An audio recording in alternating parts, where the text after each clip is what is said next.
This release was directly from Beyoncé to her fans, so it's appropriate that the questions come from the fans. And we have 5 through Instagram, so here they are. First one. Hi Beyoncé. Hi Beyoncé. I'm Audrey. I'm Meg. And we were wondering, what was the hardest thing to keep a secret about your new album? Thank you. Love you. Well, it was many things.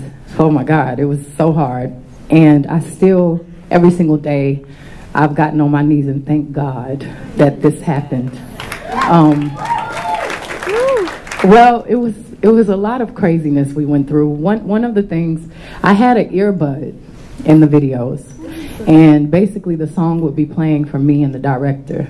So, for instance, EXO, we're walking through Coney Island, and everyone's screaming, and you know, those earbuds, they have a lot of static and you can barely hear, and I'm trying to lip sync to the lyrics. I can barely hear anything, and I look completely out of my mind because I'm like, and people are like, hey, Beyoncé! So no one knew why I was just speaking while they were talking to me. But we went through a lot of things to keep it sacred and to keep the surprise, because it's something missing and it's such a joy, and it's something I was able to experience growing up, and I really wanted to surprise people and for them to really just hear the art in it, not be about the hype and the promotion. And we actually did it, and it just says, it says so much about my team. You know, I started my own company, and my father taught me so much. And I, you know, when I decided to manage myself, it was important that I didn't go to some big management company. I felt like, you know, I wanted to follow the footsteps of Madonna and be a powerhouse and have my own empire and show other women, when you get to this point in your career, you don't have to go sign with someone else and share your money and your success. You do it yourself.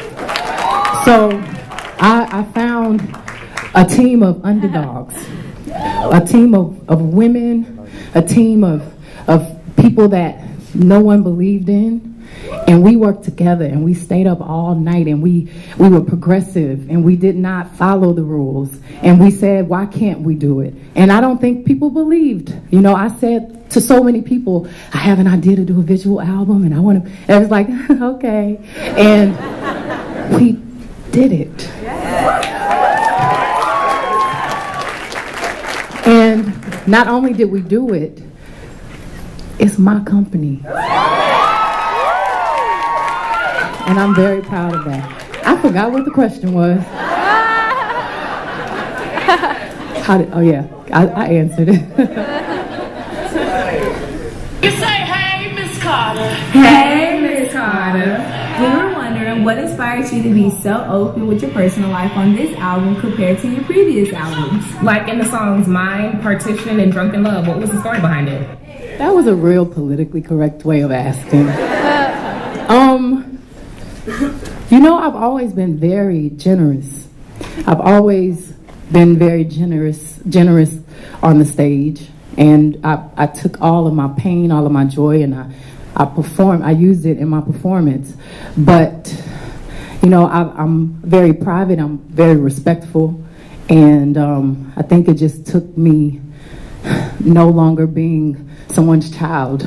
You know, once I became a mother, I felt like I could tear down those fourth walls, and I just felt like it was time. I completely feel liberated, and I felt like I could no longer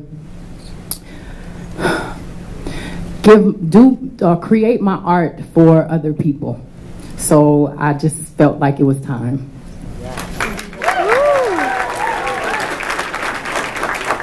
Hey Beyoncé, I'd just like to know, what were you doing at the time when you decided to release your album? Because I'm not gonna lie, I went crazy. I like kicked a table, I almost broke my foot. So that's my question. You know, I just got off the stage, It was 11:30 once I took off, and I had a glass of wine, and my cousin Angie was like, "Girl, you all right?" Because I was talking to myself, because I was terrified. I was so scared, and I already envisioned like the worst things that could happen. I'm like, people are gonna hate it. Why didn't I say anything? But no, I mean, it's just things that we all go through it's just human.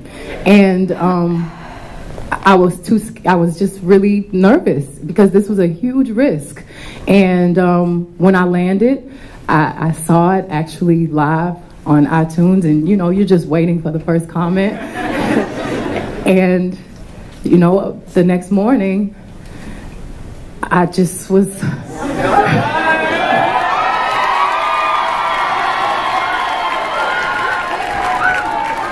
Thank you, Lord Jesus.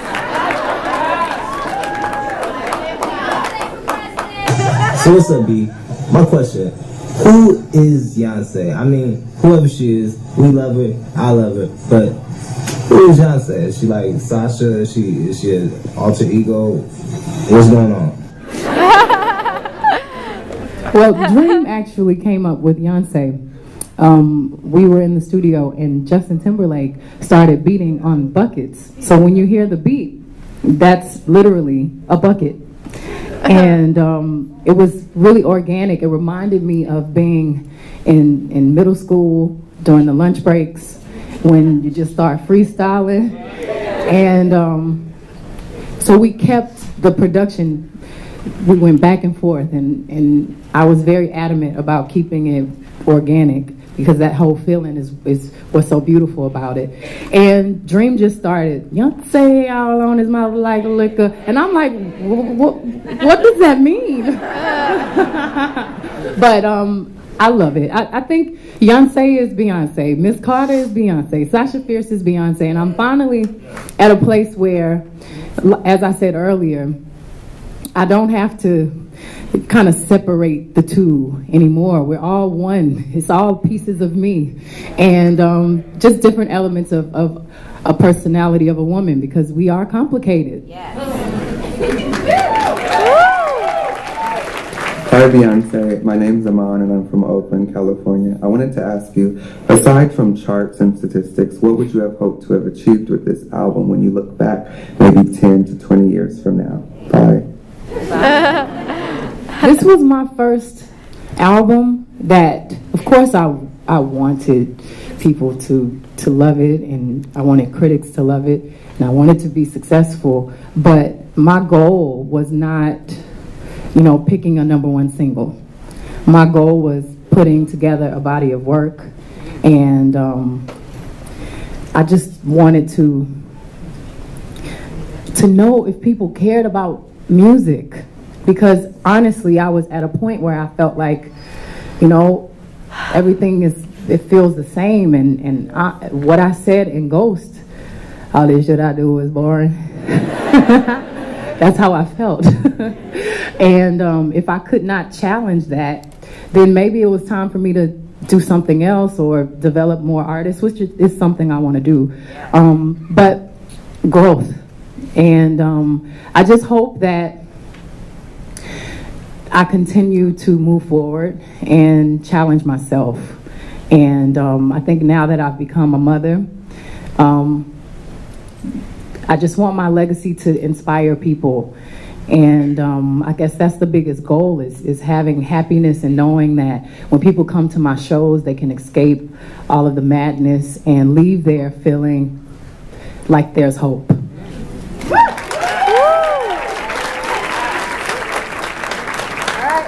Thank you, Mrs. Carter. That's it.